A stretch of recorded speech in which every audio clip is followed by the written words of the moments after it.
안녕하세요. 법무법인 세종의 김영진 변호사라고 합니다. 저는 이제 예전에 금융위에 있다가 최근에 세종으로 옮겨와서 디지털 금융하고 자본시장 관련 업무를 주로 수행을 하고 있습니다. 오늘 이 자리에서는 토큰 증권의 제도적 과제에 대해서 말씀드리려고 합니다.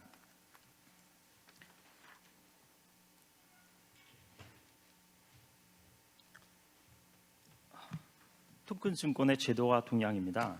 제가 재밌는 기사라고 생각돼서 한 두 가지 가져왔는데요. 기사 보시면 1분기 암호화폐의 원화 거래량이 달러를 제치고 1위를 차지했다고 합니다. 최근에 이제 비트코인이나 이더리움의 현물 ETF가 승인되면서 가상자산 시장이 다시 한번 이제 투자자들의 주목을 받고 있는 것 같습니다. 토큰 증권 시장도 빨리 제도화가 이루어져서 투자자들의 이제 주목을 받고 지속 성장할 수 있는 그런 시장이 여건이 조성되면 좋을 것 같습니다. 자, 아래에 있는 기사가 바로 조각 투자가 관련된 기사인데요. 2030년이 되면 조각 투자 시장이 367조 원에 이를 것이다. 관련 보고서가 있는데 이 내용은 이제 정무위의 검토 보고서에서도 인용된 자료입니다. 계속해서 기사를 보면 관련 업계 종사자들은 이 토큰 증권 관련해서 세상의 모든 실물 자산과 지식 재산권을 토큰 증권 형태의 조각 투자 상품으로 만들 수 있다. 그리고 이제 예시로 보면 하이브 소속 걸그룹 뉴진스만 따로 떼어내서 투자 상품으로 만들 수 있다. 이 부분이 저는 이제 재밌다고 생각됐는데요. 여러분이 만약에 뉴진스의 팬이라고 한다면 그 하이브보다는 뉴진스 그 자체에 투자하고 싶은 투자 심리나 그런 투자 수요가 분명히 있을 겁니다. 그렇게 되면 이제 신규 자금이 시장으로 유입되고 특히 이제 유통 플랫폼 입장에서도 좋은 게 그 새로운 고객 경험을 이제 제공할 수 있고 또 이제 고객을 묶어줄 수 있는 요인이 되기 때문입니다. 정리해서 말씀드리면 기존에 대상 기업을 보고 주식에 투자해야만 했던 것이 투자계약 증권 등 이제 비정형 증권을 활용해서 투자자가 직접 관심을 가질 만한 상품을 만들고 또 유통시킬 수 있는 점이 바로 이 토큰 증권의 매력이고 시장의 큰 잠재력이 아닌가 생각됩니다. 그런데 현실은 그렇게 녹록하지는 않습니다. 이 기사에 나온 것처럼요. 왜냐하면 이제 아시다시피 토큰 증권 제도화 법안이 최근에 이제 국회 임기 만료로 폐기되었습니다. 그래서 지연이 되고 있죠. 하지만 이제 증권사들은 여전히 조각 투자사하고 협업을 통해서 STO 시장에 대비를 하고 있고 은행권도 컨소시엄을 구축해서 제도 개선 건의 과제들을 발굴하거나 아니면 조각 투자사나 증권사하고 협의해서 플랫폼을 구축하려는 그런 시도들을 하고 있는 것 같습니다. 정부하고 국회에서도 이런 시장 상황을 잘 알기 때문에 22대 국회에서도 토큰 증권 법제화를 위한 움직임은 분명히 지속될 것이라고 생각됩니다. 토큰 증권이 제도화되면 먼저 투자자 입장에서는 투자 수단이 다양화돼서 선택의 폭이 넓어진다는 장점이 있습니다. 두 번째로는 이제 발행인의 입장에서도 자금 조달 비용을 절감할 수 있고 제도화가 되면 금융당국 입장에서도 좋은 것이 투자자 보호 측면에서 분명히 관리하기가 훨씬 수월해지기 때문입니다. 그래서 지난 발의 법안과 동일하고 유사한 개정안이 제2법 발의될 것으로 예상됩니다. 그래서 기존에 발표된 정부 정책이나 개정안을 살펴보면서 관련 시사점 등을 이제 논의해 보려고 하는데 그게 의미가 있다고 생각되기 때문입니다. 제2법 과정에서 기존 안이 변경될 가능성이 있을까? 이런 질문 한번 던져보면 우선은 기존 안이 그대로 유지될 가능성이 가장 큽니다. 발의자가 달라질 수 있는 만큼 그렇지만 발의자가 달라질 수 있기 때문에 세부적인 내용은 업계 의견 등을 조금 고려해서 조정이 될 여지도 분명히 있긴 합니다. 그리고 국회 논의 과정에서 업계 의견 등을 고려해서 조문 구조가 수정되기도 하죠. 토큰 증권의 개념에 대해서는 여러분 너무 잘 아실 것 같은데 그래도 짚고 넘어가는 차원에서 간략하게 말씀드리겠습니다. 토큰 증권이란 블록체인 분산원장 기술을 사용해서 자본시장법상 증권을 디지털화한 것입니다. 즉 그 실체는 증권이고 따라서 자본시장법상 공시등 규제 대상입니다. 형태만 다만 중앙집중 형태의 그 전자등록 형태의 대상이 아니고 분산원장 토큰을 이용하고 있는 것입니다. 자본시장법에서는 이제 포괄주의를 취하면서 그 아래 조문 보시면 자본시장법에서 정하는 6가지 유형의 증권 등에 표시될 수 있거나 표시되어야 할 권리는 그 증권이 발행되지 아니한 경우에도 그 증권으로 본다고 규정해서 실물 중서성을 요구하지 않고 있습니다. 즉, 표시하는 권리와 그 실질에 따라서 규율한다는 점을 밝히고 있는 것이죠. 가상자산과 비교해 보겠습니다. 가상자산과 형태가 같습니다. 토큰은 블록체인을 사용하기 때문인데, 다만 실질에서는 차이가 있는 게 가상자산이 논란의 여지는 있지만 일반적으로 자본시장법상 증권의 개념 요소에는 부합하지 않는다고 판단을 하고 있고, 관련 판례도 몇 가지가 있습니다. 발행인이 투자자에 대해서 계약상의 명시적 의무 등을 부담하는 구조 등이 아니기 때문입니다. 그리고 STO는 이러한 증권성 있는 토큰을 발행하고 자금을 조달하는 행위를 말합니다. 정부는 토큰 증권이라는 명칭을 사용해서 자본시장법상 규제의 대상이라는 점을 명확히 밝히고 있습니다.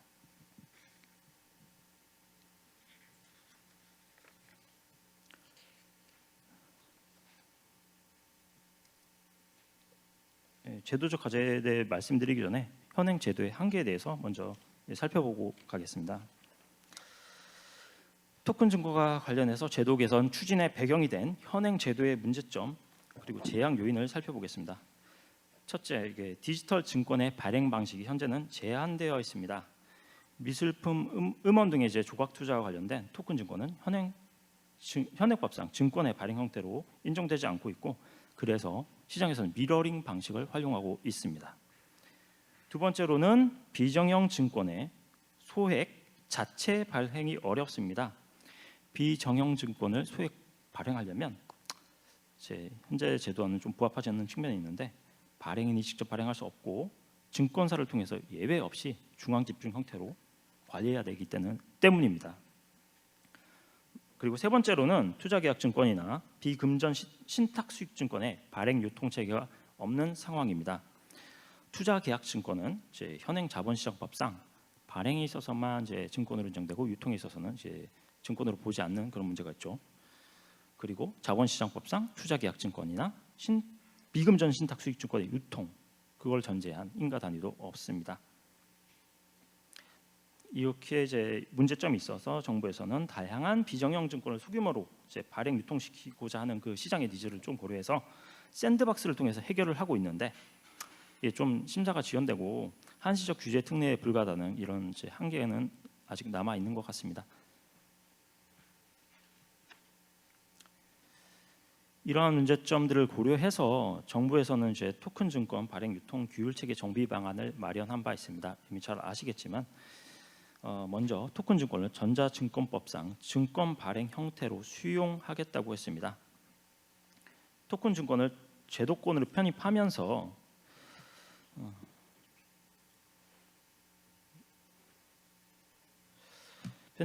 투자자보를 위해서 전자등록기관이 증권 발행 심사 및 총량 관리 기능을 수행하도록 하는 내용을 담고 있습니다.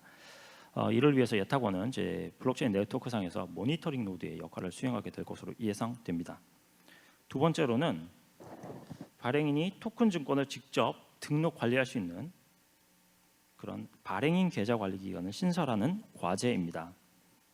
일정 수준 이상 요건을 갖추면 발행인이 증권사하고 연계 없이도 토큰 증권이 발행한 그런 제도를 만들겠다는 것이죠.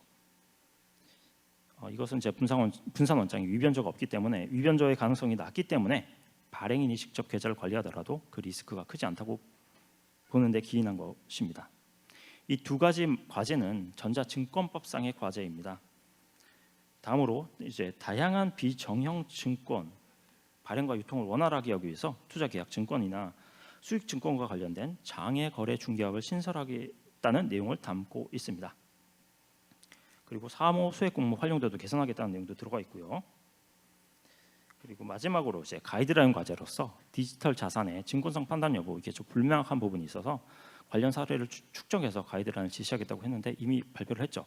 하지만 아직도 사례가 축적될 필요가 있고 계속해서 보완해서 가이드라인이 업데이트될 필요가 있을 것 같습니다. 이 방안은 결국 토큰 증권 제도의 사각지대를 보완하겠다는 것이고 자본시장법상 투자자 보호 장치를 갖춰가지고 토큰 증권 시장의 건전한 생태계를 구축하려는 목적을 가지고 있습니다. 토큰 증권의 발행 유통체계 정비 구조입니다. 이 그림 많이 보셨을 것 같습니다. 전자증권법, 자본시장법의 과제 구조인데요. 이 예탁결전이 마련했던 표에서 제가 참고해서 가져왔습니다.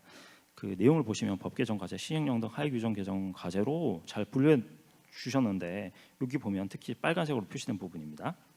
발행인 계좌 관리 기관의 등록 세부 요건, 장외 거래 중개업자의 인가 요건, 그리고 일반 투자자의 투자 한도, 발행 유통의 분리 기준, 매출 공시 특례 이런 내용들이 되게 중요해 보이는데 이 중요 세부 사항들이 모두 시행령에서 정해지게 될 것 같습니다.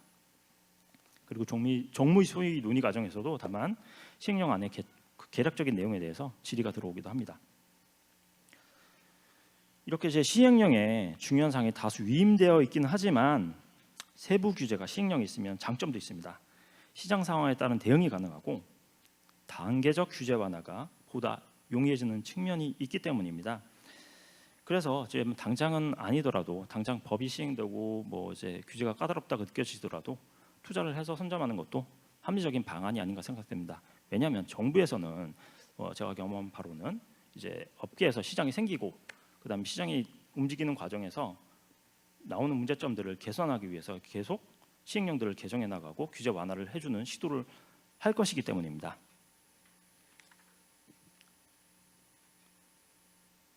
좀 더 구체적으로 살펴보면 토큰 증권을 증권의 디지털화 방식으로 수용한다는 내용입니다. 제도 개선 방안과 지난 개정안에서 제시된 분산 원장의 요건은 아래쪽에 제시된 표와 같습니다. 개정안에서는 분산 원장을 이용해서 전자등록할 수 있는 증권의 종류 그리고 분산 원장의 구체적 요건은 대통령령으로 위임하고 있는 구조를 취하고 있습니다. 분산 원장 요건 안 중에 두 번째 요건은 계좌관리기관의 관리 책임에 관한 내용이고요. 4번과 5번의 요건은 보시면 폐쇄형 내지 컨소시엄형 분산 원장을 가정한 것으로 볼 수 있습니다. 신뢰성을 갖춘 기관만이 블록체인 노드에 참여하고 노드의 51% 이상은 특수관계인 등에 해당하지 않아서 이해관계가 없는 그래서 조작의 가능성을 차단할 수 있는 다른 금융기관 등으로 구성하도록 하는 내용을 담고 있습니다. 특히 5번의 요건에 따라서 퍼블릭 블록체인은 토큰 증권을 담을 적합한 분산 원장으로 인정되지 않을 수 있습니다.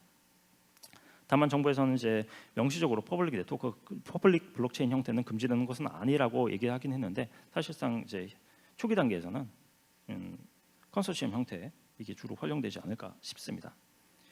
6번의 요건은 상장 증권과 관련된 내용인데 상장 증권의 경우에는 분산 원장 방식으로의 공부 기재가 인정되지 않을 것 같습니다. 그래서 기존처럼 전자등록 형태를 유지할 것 같습니다. 정부에서는 처리 속도의 한계를 주로 얘기를 하고 있습니다.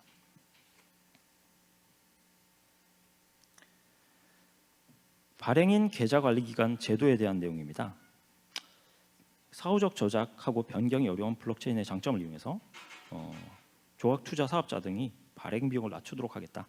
그래서 단독으로 사업을 영위할 수 있도록 모색해 보겠다는 내용입니다. 방안에서 제시된 세부적인 등록 요건은 아래 표와 같습니다. 분산 원장 요건을 충족해야 되고 앞서 말씀드렸죠. 그다음에 자기자본 요건은 지난 개정안 상으로는 10억 원 이상이어야 합니다. 물적 설비 요건의 경우에는 클라우드를 이용하면 관련 요건을 충족할 수 있을 것으로 보입니다. 다만 보안 요건 등이 너무 까다롭게 가져가면 안 된다는 그런 업계 의견도 있는 것으로 파악됩니다. 대주주 임원 요건 등은 기존 금융업 등록 인가 요건하고 대동소이하게 정해지지 않을까 싶습니다. 인력 요건은 보시는 바와 같이 방안에서는 법조인, 증권사무, 전산 전문 인력 각 2인 이상을 요구하고 있습니다. 손해배상 관련 요건은 투자계약 증권 발행량에 비례한 기금 적립을 요구하고 있는데 이거는 초과분해 해소를 하기 위한 목적입니다. 그리고 예탁원이 전자등록기관의 총량 관리를 위해서 발행 수량 변동 일정 주기시 관련 명세를 예탁원, 전자등록기관에 통보하도록 하는 그런 의무를 두었고 필요시 예탁원이 이를 비교 검증할 수 있도록 했습니다. 생각해볼 문제입니다. 발행인 계좌 관리 기간이 엄격하면 요건이 엄격하면 기존의 금융기관 중심으로 토큰증권이 발행될 염려가 있어서 제도 도입에 취지하는 약간 동떨어지는 문제가 생길 수가 있습니다. 그래서 전자증권 제도의 안정성도 포기할 수 없겠지만 등록 요건 유지 의무가 이미 개정안에 들어가 있었고 직권말소 근거도 있었고 또 예탁원을 통한 검증 체계도 가지고 있기 때문에 엄격한 진입 요건에 대해서는 입법 과정에서 충분히 논의가 이루어져야 되지 않나 싶습니다. 이제 Q&A 형태로 나온 것인데 발행인 계좌 관리 기관의 업무 범위는 어떻게 될까요? IT 업체가 발행인 계좌 관리 기관으로 등록할 경우에 실물자산 등을 가지고는 제3자의 증권 발행 사무도 대행할 수 있느냐? 그렇지 않습니다. 발행인 계좌 관리 기관은 자신의 발행을 위한 사무만을 할 수 있고 금융기관에 준하는 지위를 부여하고자 하는 것은 아닙니다. 시간이 얼마 없는데 간략하게만 살펴보겠습니다. 공모규제 완화 내용인데 공모규제 완화도 토큰 시장 활성화 관련된 것입니다. 청약자가 모두 전문 투자자라면 사모로 인정해서 공시부담을 완화해 주겠다는 내용이 있고요. 소액 공모 한도를 10억 원에서 30억 원으로 상향한다는 내용. 이제 입법 예고 이미 올라가 있죠. 그다음에 소액 공모 티어 2를 신설해서 투자자 보호 정치를 좀 더 강화하되 최대 100억 원까지 자금 조달이 가능한 소액 공모 제도를 신설하는 내용도 담겨 있습니다. 끝으로 비금전 재산 신탁의 수익 증권이 발행이 가능하도록 하는 자본법 개정안도 지난 국회에도 발의됐지만 역시 또 진행이 되어야겠죠. 증권 신고서 서식이 간소화 여부. 토큰 증권의 발행을 지원하기 위해서 서식이 간소화될 수 있겠느냐? 앞서 말씀드린 것처럼 토큰 증권은 6가지 증권의 발행 양식에 불과합니다. 그 실질은 동일한 증권이기 때문에 기본적으로 기존에 마련된 증권서 신고서의 서식이 요구됩니다. 최근에 투자계약증권 신고서 관련해서 공시서식 개정됐는데 투자 위험 요인에 대한 기재가 좀 더 꼼꼼해졌다고 볼 수 있겠습니다. 발행 가액에 대해서 합리적인 가치 평가 이걸 되게 중요하게 생각하시는 것 같고 기초자산 보관 방법도 또 중요하게 생각하시는 것 같습니다. 그래서 관련 업체들이 이 심사 과정에서 좀 한 번에 통과하지 못하는 그런 사례들이 계속 나오고 있는 것 같고요. 이 서식은 유지하지만 정부는 다만 앞서 말씀드린 공모규제 완화를 통해서 토큰 증권의 발행을 제도적으로 지원하겠다는 입장인 것 같습니다. 제가 주로 드리고 싶은 말씀은 이 표에 있는데 유통 플랫폼의 제도와 관련된 과제입니다. 폐기된 개정안에서는 장외 중개업 거래업자를 통해서 다자간 장외 거래를 허용하겠다는 내용 담았습니다. 기존의 주식 채권 외에 투자계약증권 등에 대한 장외 시장을 허용해주겠다. 그래서 증권 유통 시장의 다양성을 제고하겠다는 목표입니다. 다만 제도를 발표하면서 일반 투자자의 투자 한도는 투자 경험이나 증권의 종류 등을 고려해서 제한할 수 있도록 했습니다. 그 구체적인 내용은 시행령으로 위임을 하는 형태이고요. 아울러 방안에서는 이해상충을 방지하기 위한 발행, 인수, 주선한 증권의 중개를 제한하겠다는 내용이 담겨져 있습니다. 그리고 장외거래 중개업자를 통한 소액 투자자 거래에 대해서는 매출 기재 예외를 인정하고 있는데요.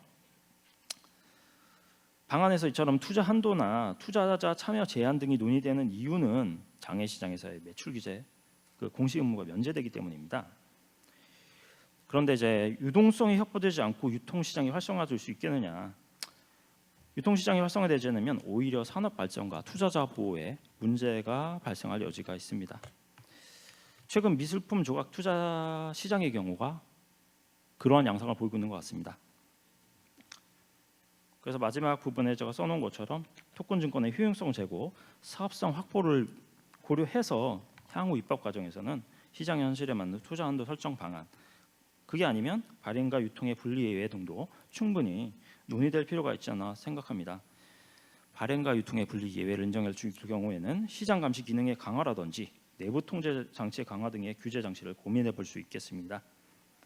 그리고 발행인, 인수인, 주선인 순으로 보통 이해상충의 정도가 다를 것인데 특히 단순 주선인의 경우에는 판매 조력 업무만 하고 있기 때문에 달리 봐야 될 거고, 계좌 관리 기관으로서의 역할만 하는 경우도 또 달리 봐야 되지 않을까 싶습니다.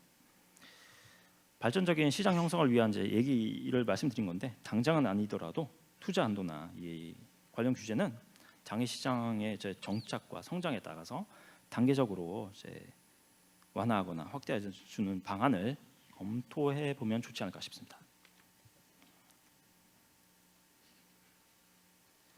이제 그 시간이 없기 때문에 이건 넘어가고, 요 부분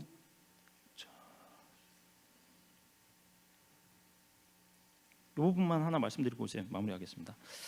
그 질문 제가 써놨는데, 투자계약증권과 비금전 신탁수익증권에 대해서 장외거래중개업 인가가 신설되면 어떤 기업이 인가를 취득할 수 있느냐? 증권사의 경우에는 업무 단위를 추가하는 방식으로 장외거래중개업을 영위할 수 있을 것으로 예상됩니다. 그리고 비증권사라면 신규 인가를 받을 수 있겠지만 겸용 업무 등과 관련한 이슈가 있을 수 있기 때문에 자회사를 통한 영위가 타당하지 않을까 싶습니다. 장외시장 활성화 관점에서 두 가지 기사 가져와 봤습니다. 증권플러스 서울거래 비상장이 최근에 혁신금융서비스 지정 연장되었고 관련 규제 개선 요청이 수용된 바 있습니다. 현재 장외시장이라고 할 만한 것은 KOTC 하나뿐인데, 정부에서도 이제 장외시장 활성화하려는 이런 생각을 가지고 계신 것 같습니다. 비상장 주식 거래 플랫폼들이 특히 이제 방금 말씀드린 장외거래 중개업자 ST에서 돌파구를 모색하고 있다는 기사입니다. 말씀드린 것처럼 정부에서도 장외시장 유통 활성화를 충분히 고민하고 계신 만큼 동제도 시행을 통해서 이러한 장외 유통 플랫폼들이 늘어난다면 시장에서 보다 긍정적인 역할을 할 수 있지 않을까 생각합니다. 샌드박스 활용 방안으로 제가 써놨는데, 이것만 이제 간단히 말씀드리면, 이제 아직 제도화가 이루어지지 않은 상황이기 때문에 아직까지는 샌드박스를 통해서 발행 및 유통 방안을 테스트 중입니다. 그렇기 때문에 이걸 활용해서 선제적인 사업 기회를 모색하시는 것도 좋을 것 같습니다. 그간의 이제 조각 투자 기업들이 발행과 유통 측면에서 모두 규제를 면제받는 방식의 접근이었는데, 이제 앞으로는 이제 발행과 유통 분리 원칙이 제시되었으니까 발행은 조각 투자 기업이 하고 MOU를 체결해서 유통을 증권회사가 담당하는 구조로 한번 이제 접근하면 좋지 않나 생각됩니다. 아울러 혁신금융 서비스 지정을 위해서는 혁신성이 요구되다 보니까 새로운 투자 대상을 발굴하고 구조하고, 그리고 투자자 보호에 문제가 없는 안정성을 제시하는 방법도 필요할 것 같습니다. 경청해 주셔서 감사합니다.